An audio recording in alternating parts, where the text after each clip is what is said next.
I should hit record. We're working on this problem right here. Okay, good. So, there's my amazing picture. So what we have is we have a car. Our car is going down the road, and then, uh-oh, there's a curve. That's a terrible car. And they hit the garage.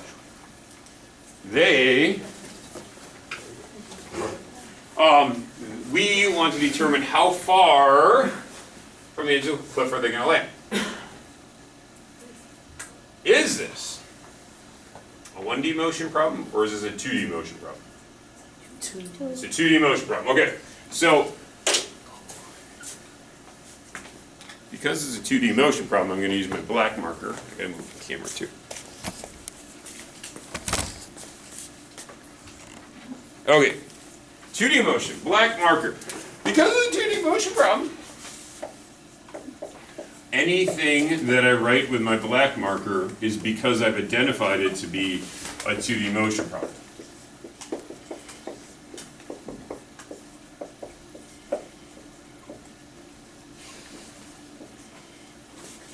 Okay, 2D motion.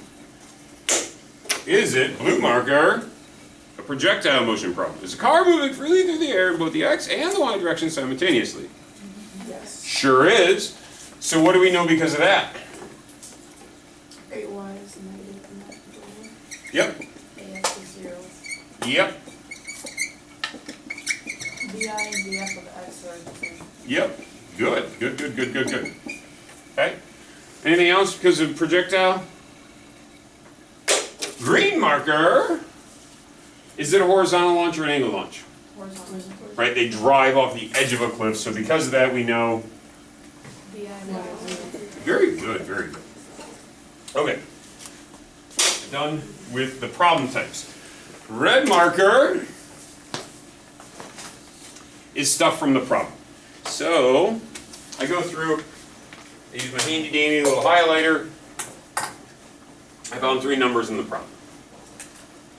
So, where do we put some of these numbers?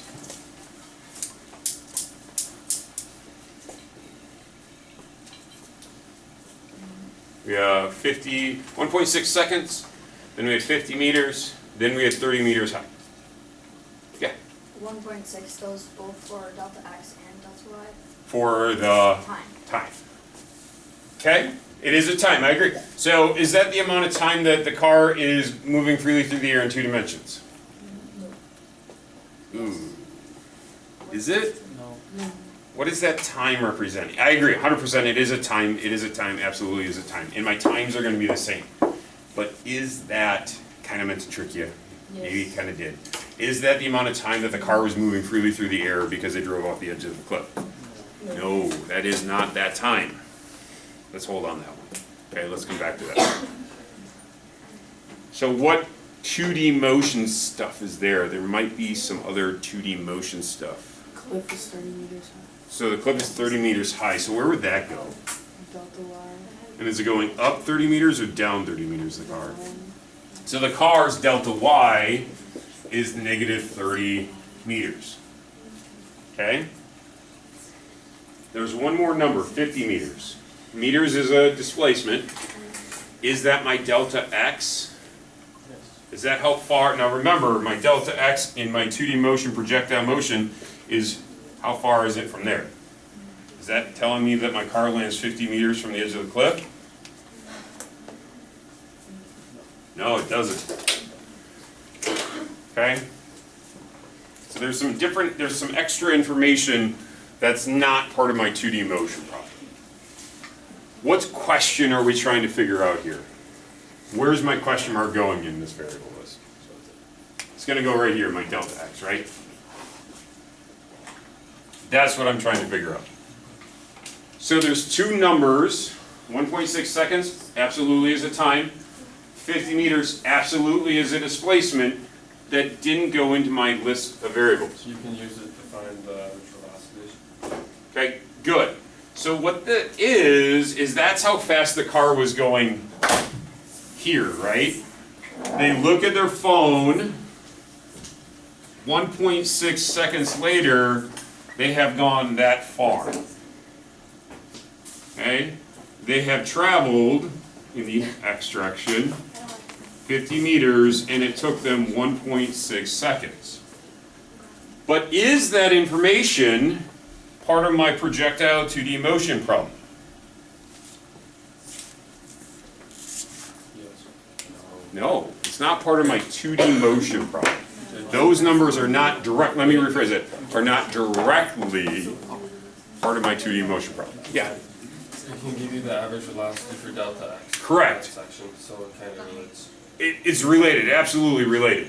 Okay, so if our ultimate goal, girls, please, if our goal is to solve for delta x, can I accomplish that goal with the information in my 2D motion list? Do I have enough information in my list to solve for delta x? No, I'm missing too much stuff, right? I need to have all I have is an acceleration. I don't know how fast the car was going when it went off the cliff. I don't know how long it went. Okay, I don't know that. The amount of time it took to respond to the message is not the amount of time it took to fall to the bottom of the cliff. Those are unrelated times. So this is a 2D motion problem. But in order to solve for this 2D motion problem, we need to do a 1D motion problem first. Okay? Because we can pull some information from that that then should help us solve our problem. So, oops, darn it, I screwed it up. Is the car traveling down the road a 1D or 2D motion problem?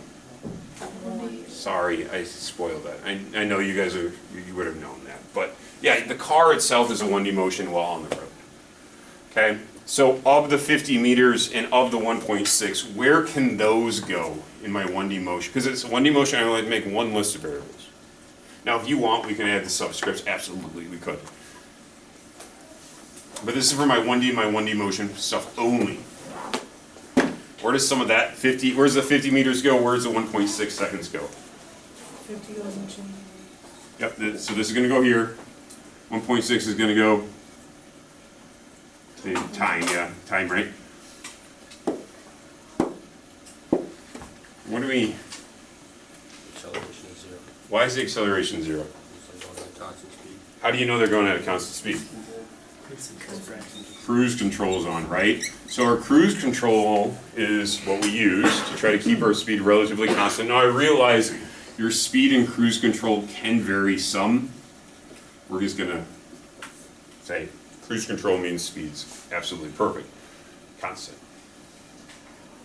So if we approach it like that, in our 1D part, we can say equation number 3, because acceleration is 0. Oh, so 1D motion problem. The second line in my 1D motion is this a constant velocity problem? And we had already said yes, right? Because cruise control, my velocities are constant, my acceleration is 0. The last part of that constant velocity was to use, strongly encourage you to use, equation number 3.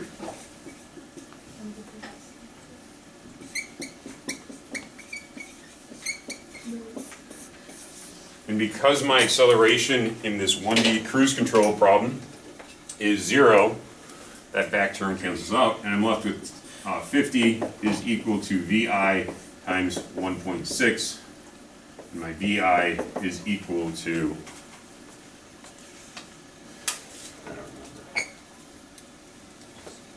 331.25 meters per second. If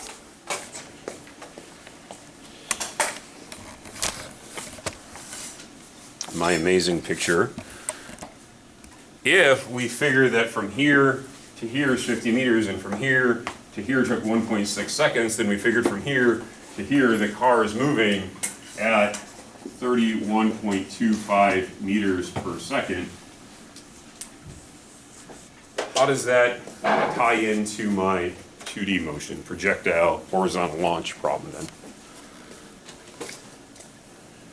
The VI and VI. That's my what? VI and VI. In which direction? for X. Yeah, absolutely. That is my velocities, my VIX and my VFX, because they are the same, that goes there. That's my red marker from the problem type. Actually, I don't know what color that'd be. Maybe that should have been orange. I'm not really sure. Now, do we have enough information to solve for delta X? Not really. We still don't really have quite enough, right? Directly, we don't, right? We can solve for this, but we don't have enough information in this column to solve for delta X yet. So the way we can get to it is we can solve for time in the Y direction. And once we find that time, we can plug it back in here. Now, just to kind of, I might have mentioned this yesterday, I don't remember if I did.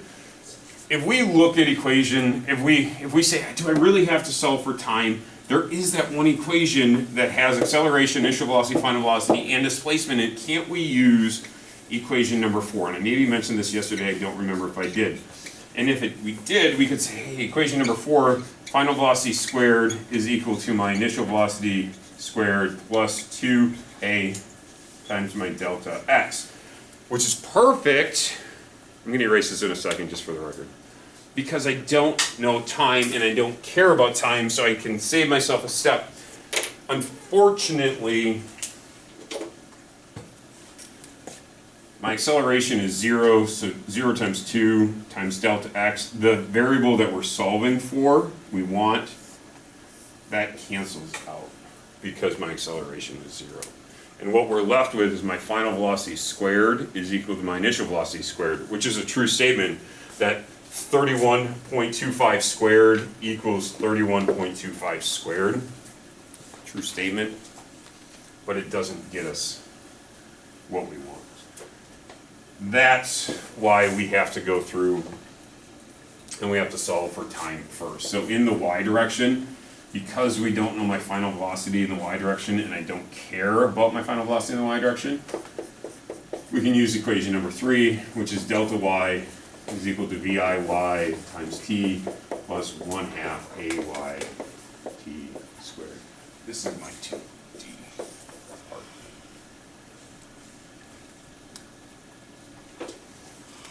Initial velocity was 0, so we get negative 30 is equal to 1/2 of 1/2 on negative 9.8 times t squared.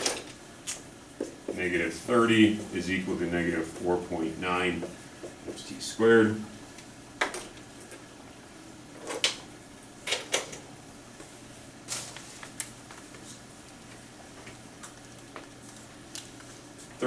Negative 30 divided by negative 4.9 divided by negative 4.9. My t squared value is 6.12244,898. Is that my t? No, that's our t squared. So we take the square root, and my t is equal to 2.474358297. So this is 247. This is 247. Now I'm going to write 2 decimals, but I'm going to use all my decimals. And if you want some assistance on how to do that easily in your calculator, let me know. I'll show you quick. So in the x direction, because my acceleration is 0, I strongly encourage you to use equation number 3. So in the x direction, we can say delta x is equal to VIX times t plus 1/2 AX t squared.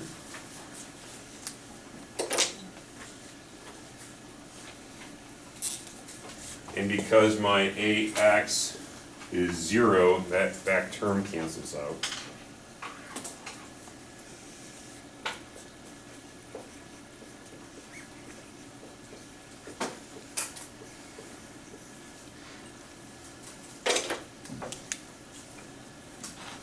And I'm going to take 31.25 times the entire answer For my previous one, I'm not gonna round yet.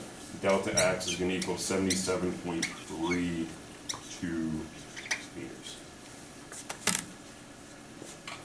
So then we can say how far from the edge of the cliff does the car land after falling through the air for 2.47 seconds and falling 30 meters, which is about 100 feet.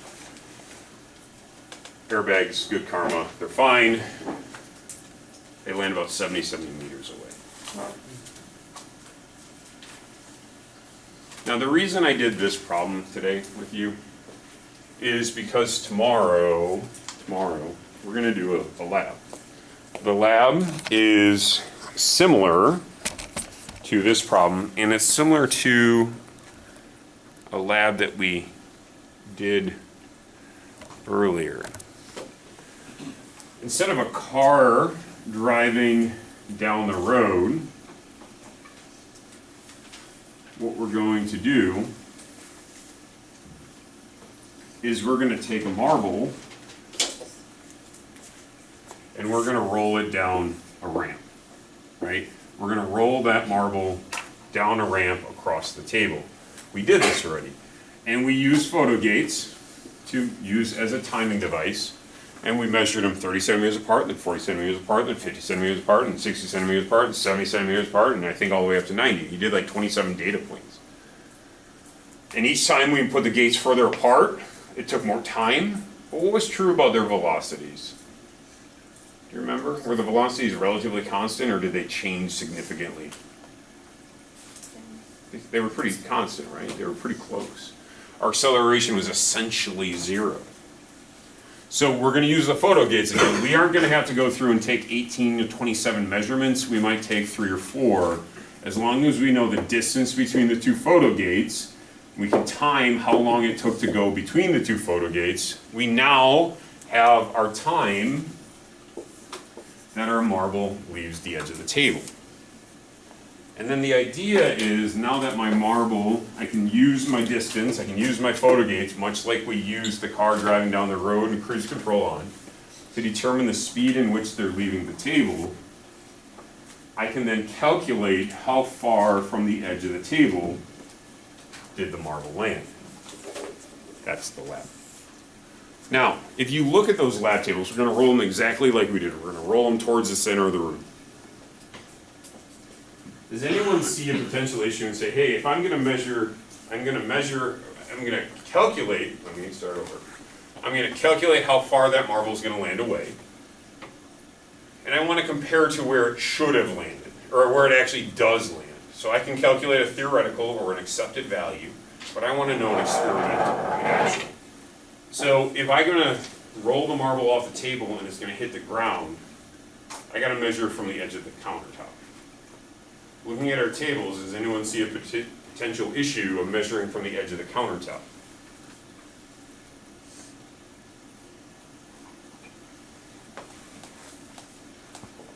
Where's the edge of our counter? On the floor. How do we determine where the edge of the counter is on the floor? You could use a meter stick, right? You could hold the meter stick up to it, but how do you know that you're there and not too far that way or that way? We could eyeball it. Yeah, we could eyeball it, but we're not going to do that. So what could we do to make that better? How do we know if my meter stick is going straight down? We could use a... Protractor. I suppose you could. Yeah, you could use a protractor on like the floor and make sure that the ruler is going up 90 degrees. Pendulum. We could use a pendulum, except for a pendulum is actually going to be swinging kind of, right? If we take this and we say, hey, here's a pendulum. Oh, Right, no, you're on there, right? So what happened, this is like what I would consider to be like a kind of a pendulum, probably more heavy weighted on one side, but it's swing back and forth. But given enough time, what happens to our pendulum? Stops. Now where's the bottom of my pendulum gonna hang? Straight down towards the center of the earth, right? Which is the floor, right, in our case. So we can use something called a plumb bob. We can use something called like a plumb bob. Yeah? use a lava. We could use a level, yeah, to go from like our meter stick. So you might have, we could get like a level in our phone or in our iPads, or they actually make physical levels. But we could actually go through and yeah, we could take that ruler and we could put a level on it and say, is this level, is this twisted this way correctly? We could, okay? But what we're gonna do is we're gonna use something called a plumb bob, which is, this is not really a plumb bob, but it's kind of the idea. That if we go through and we hang a weighted object on a string, given enough time, it's gonna point straight towards the center of the earth. And if I have this right on the edge of the table, I can then say, there's the edge of my table, and I can measure from that edge to get us that calculation. Okay, so that's that's what we're gonna do tomorrow in class. We're gonna do that lab. For the rest of today, which we have some time, we have about 20 minutes, I have a worksheet. These are projectile motion problems that are things that I wanna make sure you have a good understanding. I have some on the front, I have some in the back. In just a moment, I'll let you go and grab one. I do want to make this point. This 2D motion unit, I'm pretty sure I told you, is not very long. It's fairly short. There's two types, well, there's three types of 2D motion. There's 2D motion, there's projectile horizontal launch, which is what we've spent most of our time dealing with. And then there's angled launch, angled launch projectile motion. And that's the last piece of the unit. And because we don't do trig functions, what we can do with angled launch is much more limited. So I'll introduce that material next week. I gotta look at a calendar, but I'm warning you, it's possible, it's quite possible, and I'll look at my calendar and figure this out more. We might be testing on 2D motion like in the end of next week. It's possible. I'll look at my calendar, I'll let you know tomorrow to kind of give you a better timeline. But besides horizontal launch, which is what this stuff is, there's angled launch in a lab and we're done with the unit. So make sure we're pretty good. Make sure any questions you have on these horizontal launch, we take care of now so we can get those addressed. We can get those addressed early. But I'll let you know those final dates. I'll look at my calendar and let you know tomorrow. So.